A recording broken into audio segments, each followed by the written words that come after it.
Hi there, guys, and welcome to the Chronicles Gamers. This is a podcast where we love to explain our love, hate, relationship with video games. And I am, of course, your host with the most, Efocutioner.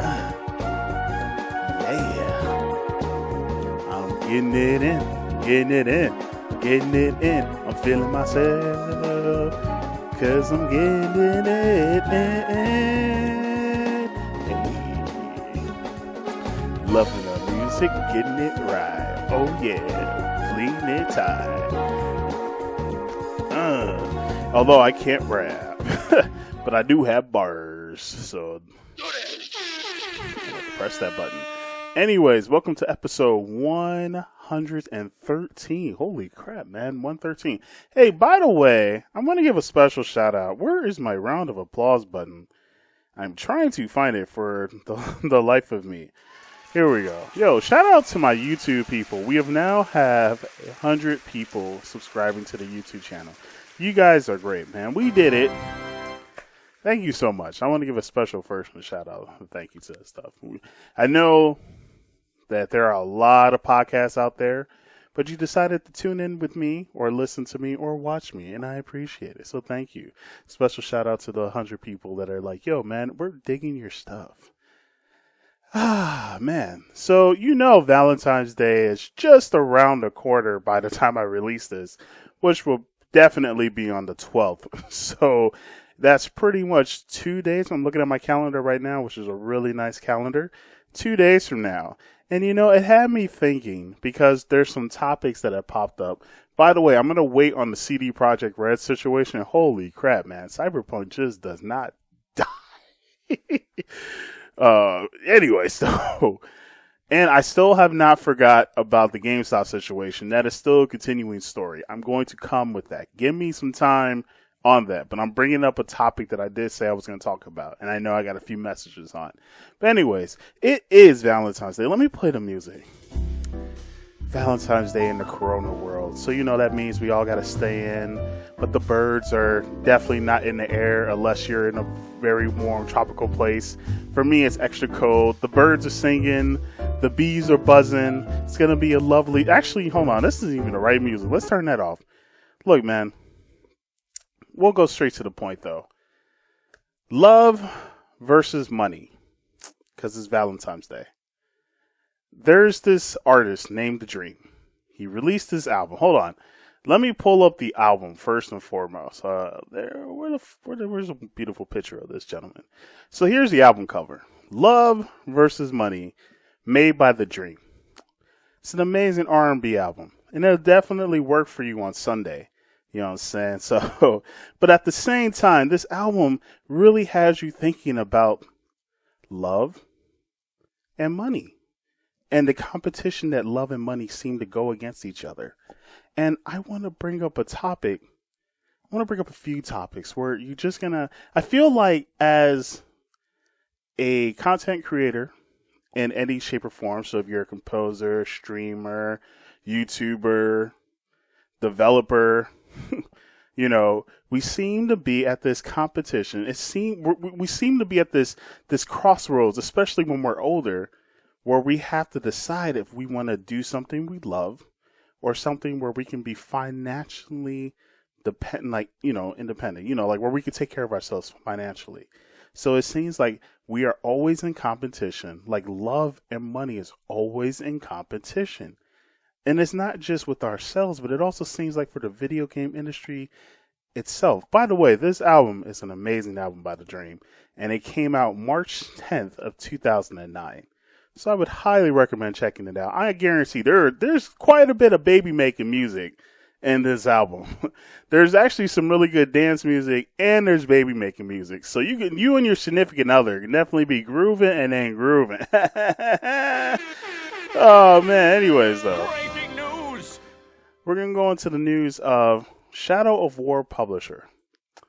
So Warner Brothers patented the Nemesis system. For those that have not played Shadow of War or Shadow of Mordor, at least I played Shadow of Mordor. I stayed away from Shadow of War. The Nemesis system is pretty much you face orcs. If an orc happens to kill you, that person who kills you gets a big promotion, a big payday, and then the people who are around helping them also seem to come up. So you pretty much create your own arch nemesis. And unfortunately, and this is where I got to hit the music, because I don't respect this decision, and I was definitely like, what? Warner Brothers decided to patent the Nemesis system and just completely took that, son of a bitch off the market. So it's gone. If you use it, you gotta pay Warner Brothers. You gotta pay them that money. You gotta pay them the cha-ching. But it had me thinking, because people were saying like, well, Warner Brothers, like they made the Nemesis system. And I'm like, well, actually the developers who worked on Shadow of War and Shadow of Mordor made the Nemesis system. They just happened to get a paycheck from Warner Brothers for working on the game and creating the system. And I'm pretty sure the Nemesis system was based off of someone else's idea. So pretty much they were inspired. I know Gamer Composer hates me using that word, but they were inspired by previous generations of games where, you get defeated and you yourself are like, I'm going to get that person. I'm going to get that payback. And that's where I really want to get into the discussion of, and this is why I say this is the love versus money debate, because it's at how much we're getting into this competition. And got me thinking of Bandai Namco a while back, a couple of years ago. They used to have the ability to play games during loading screens, and in fact, if you think about it, during the PS2 and a little bit of the PS3 era, we used to have games during loading screens. So if there was a long load time, you used to be able to play a little mini game. I don't know if you guys remember that or anything about that, but I was very shocked when those disappeared. So just load and behold, I actually found this out when I was listening to Jim Sterling. Yo, man, praise be to they. I want to make sure I say the pronouns right. Praise be to they. Yes, I think I said it right. So they made a Jim Quisison's episode where I was very surprised because I was like, yo, I have been wondering what happened to being able to play during load times. Like, they just matched, like they just disappeared. It was just, I was like, what? And I was also like, whoa, where's my envelope? I was also like, damn it. Well, anyways, where's my what the hell button at? Well, I can't find it. Fuck. But anyways, I was definitely like, what the hell, man? Because I used to enjoy that. And I found out, like, through them, that apparently Bandai Namco patented that. And they owned it and they held on to it. So no one in the video game industry could, put little mini games in load times. So now we just suffer through load times by waiting. And now it's just like, yo, I used to miss that. I thought that was great. There was great innovation during those times. Like, there were like little games to do and stuff. Especially like that. I always thought that would have been a great thing. And I always wondered why we didn't expand on it. And I just wonder why it disappeared. Because there's quite a few games that have some load times. Dead by Daylight, people, I'm looking at you. I played a little bit of Dead by Daylight. Come on now. I don't like the wait times on that. So just imagine if we had a little mini game that we could do off of that. Same thing for, other games. I ain't gonna put no names out there, but I'm just saying, I always just found it weird that because of a patent, we couldn't get better little mini games within a game. So we could have got a game within a game for waiting on that game, and we could have expounded on that game. And if that mini game was so good, then that mini game could have been its actual game. Like, you could have had a game to test while while you're waiting to play your game. And if that game that you put in could have been popular, you could have been like, you know what, we can expound on that and then, make other games from that little mini game that we did. But now we can't do that. But I just heard also that the patent is up, so we could do that again. But it seems like the industry is not going to do it because it's been over a decade of not doing it. So it's like, if you're used to not doing something and you're making money because if you're not doing it, it's like, why do it? Like, why add this in if I'm making money just not doing that? So I look at Shadow of War and I'm just like, yo, that Nemesis system for Shadow of Mordor, because I didn't play Shadow of War, that shit was fun. I was like, wow. I actually enjoyed the Nemesis system. It really brought me back. Especially because I did not like stealth games, but with that game, I cared about stealth. I cared about the action. I was having a fun time with the Nemesis system. I used to I remembered my orcs names. I won't get into it because I can go into some actual discussions on like how pissed and frustrated I was. But man, when I got my revenge, I got my revenge. But when I lost, and then they would talk shit when they kicked your ass, like they would be like, "That's it. Now issue the coup de yo," and then they would talk shit like, "Yo, I killed you. I'm the shit. Fuck you." I would be like, "Bro, run that back, bro." Like, you know, this is the type of feeling you would feel when you're playing a multiplayer game. So imagine you're playing a single player game and you lose to an AI and you're literally saying, "AI, let's run that shit back. Let's go." So like, yo, because of this patent, this could be like the end of the Nemesis system. Like, yeah, we might see it in a shadow of whatever the fuck Warner Brother wants to call it game, but after that, that's it. Like, if they're done, like, or they could just be done with the Lord of the Rings series in general. And then it disappears. And then like a decade from now, we forget about the Nemesis system. And it's like, all because of what? Because you want to make a little extra money? Like you want to, like the reason you do the patent is to prevent other people from making the same thing that you're doing. So like you're avoiding the competition. But I always figured like, you know, like this industry is an art. I figured the whole point is like when you create something, you create it your way, you inspire people from your creation and they want to try it. And then like someone else wants to try it and et cetera, et cetera, et cetera. And the whole point is like the build on top of it. So it's just like, oh yeah, man, you created this. Yo, you get the props, you get the respect. Hey, we will never forget who you are. Like, you know what I'm saying? Like, yo, shout out to that guy or to the individuals or even the company that did it. And we can just be like, cool, you know, at least we'll know you're the originator. But for those that expound upon it, yo, we're going to be like, hey, thank you for taking this genre and pushing it to the next level. You know what I'm saying? Like when Borderlands came out, you know, like Borderlands was inspired from other games. But then people were like, yo, this gun RPG shit, oh my gosh, this is incredible. And then, you know, it wasn't like Borderlands wasn't the first to do it. But they just did something that inspired people to just be like, oh, we can do what Borderlands does. And then they expound upon it and everything. I mean, look at the Battle Royale system. Imagine if someone patented a fucking Battle Royale system. Yo, we would be stuck with Fortnite or, no, PUBG or whatever the fuck ever. This industry always has me confused when this happens, when companies do this.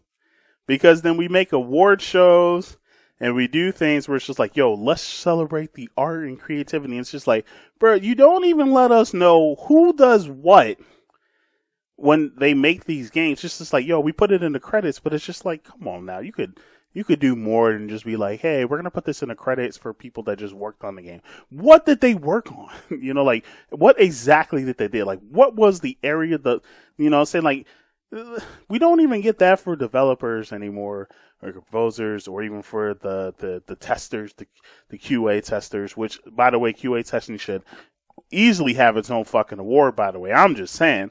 But now here we are. This Nemesis system. Great idea. Like, of course, Shadow of Mordor is, or, you know, Shadow War is inspired from different other games and stuff like that. All games are inspired from other games. But it's just like, you got this Nemesis system here.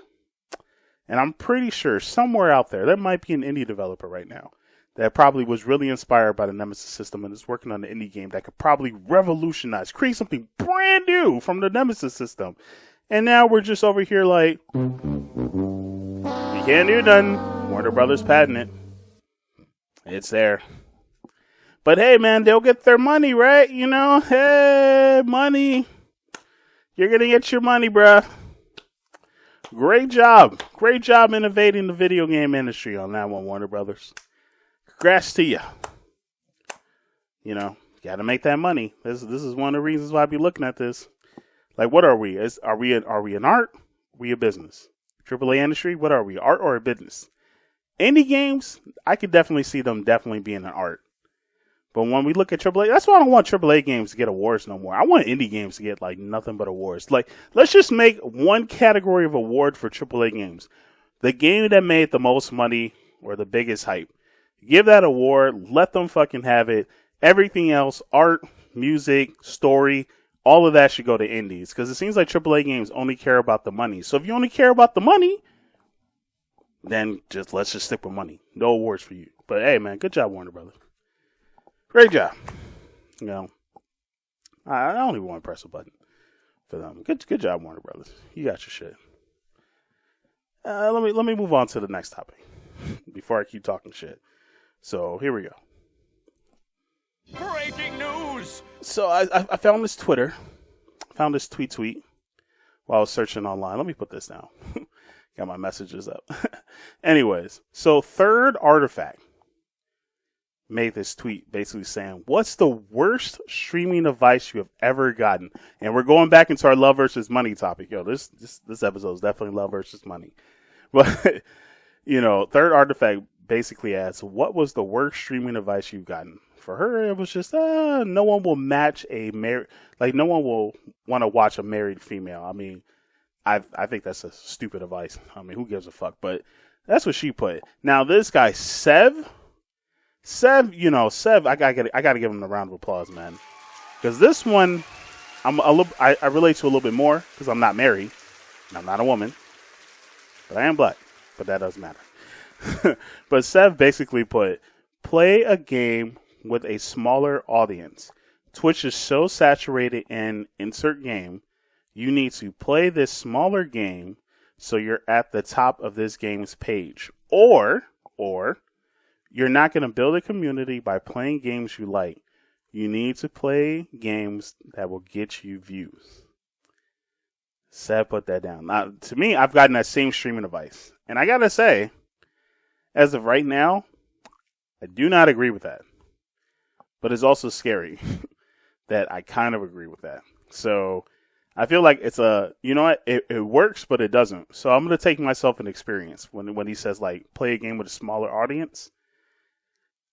I want to say it kind of worked out for me, but I wouldn't have recommended it. So I'll tell you my thought process on games. I have been looking at video games now, and I'm pretty sure maybe other content creators or streamers or, you know, people probably might be doing the same thing. I looked at games at, could I have fun? Is there something here that I can edit and do whatever? And would this be something I could play for X amount of times? And I found that very weird because I ended up looking at games like a process, like, yo, could I see myself playing this game for X amount of times, no matter what? Could I see myself, by playing this game, create moments that I can just cut out and throw up on YouTube or Facebook or, you know, the tweet and, you know, get attention? And then last but not least, do I even enjoy this game? Which is silly of me to think, because it's just like, bruh, it's a video game. Just play what you want, you know? It's just like, duh, you know? But at first I was really thinking of it that way, because I remember I liked Overwatch, but I couldn't see myself playing Overwatch for X period of time, because I kind of hated some of the people in the community for the shit they were saying, and I'm really glad I didn't record it. I tried playing Tekken, and I was actually having real fun time playing Tekken on stream. But I was like telling people like, yo, I'm doing it this way. But I hated how everyone and their grandma would just come into chat being like, you're doing this wrong. You're not doing this. You got to do this. Don't worry about this. And it's just like, I didn't ask anyone for fucking advice. Shut the fuck up. Which is why I'm more like, I don't take bullshit on my stream. But I'm having a fun time playing Resident Evil Resistance, where I didn't even have to think about checkboxes, because I was just like, you know what? This game is so much fun. I enjoy playing it. I enjoy playing it by myself. I'm going to keep doing it. And then the next thing you know, like, the game was like really popular, and then it just fell off once there was no updates or anything. But there's still a lot of people playing, and I'm like, I'm having success in it. But what's crazy is it's just like, I wasn't looking for success with the motherfucker. Like, I just wanted a game to play. And what's crazy is the games I talked about before, like, I also did Mortal Kombat. I used to stream Mortal Kombat. I used to stream Street Fighter 5. I used to stream KOF 14. I used to stream, like, the most, like, I used to chase the the most popular games within fighters and shooters. I came this close, a smidge and a tickle, to buying Call of Duty. And I eventually realized something, like when I was playing Resident Evil Resistance, that it is more important to play something you love versus something that has a lot of people and you can get money. Because when you play something you love and you're just enjoying yourself and you have a good time and you can just be you, when you can be you and not give a fuck about whoever watches, I swear to Santa, you don't take no bullshit in your chat, and the people who come to watch you respect you for you, and you can build a community off of that. Now, I'm slow at building my Resistance community. I'm getting there, because it's just like I'm looking at myself and I'm like, damn, I didn't think I was doing this well. I was just streaming for fun. And it's like now I'm sitting down, I'm looking at my analytics, I'm looking at my data, I'm looking at how people are actually really coming back. Like I'm getting recurring people and like I'm really starting to get something here. And I'm like, I don't think I'm going to make money off this shit because I don't want to make money off of Twitch. You know, I don't mind getting views off of Twitch. I don't mind if people want to sub me for Twitch because that's just for emails, because it's pretty much what I'm going to put the money towards. And of course, bills. And then most importantly, it's just, you know, like I'm basically doing it for me. If I ever do and make stuff, you know, that's what I'll promote. But it's just, yo, I was just very surprised because at first I was like, yo, man, I was mostly chasing the bag. And I realized, like, yo, the bag sucks. You gotta chase the love. Like, you already like playing video games. Just play video games for you. Like, you know what's crazy? I feel like I could play any other game on my stream, and those people will still come and watch my stream because they just like watching me and they like hearing me talk. And I like the fact if I do get people that come in and try to backseat game, I tell them to shut the fuck up and get out of here. If people want to say, oh, Resistance is dead, why are you playing this? Bitch, go! Why the fuck are you here? Go on and get the fuck out. You know what I'm saying? Like, when I get people that just say, like my community's so nice because they'll say, like, oh, hey, how you doing? Like, they all chat. They welcome people and shit. You know, we joke around. I like to joke around and say survivors of God's here and, you know, masterminds or blah, blah, blah. But, you know, like, I get to joke around and say all that shit. And my stream understands me joking around. Like, and then if I get serious with it, then they understand, like, yo, he's serious. Let's calm the fuck down. Let's not do this. You know, it's just like, I love that. I love that. I love it. You know, I want to give a special shout out to my stream people. But it's interesting because it's just like, look at this. They're not wrong. Love versus money. This shit works. I love it. That's my TED Talk.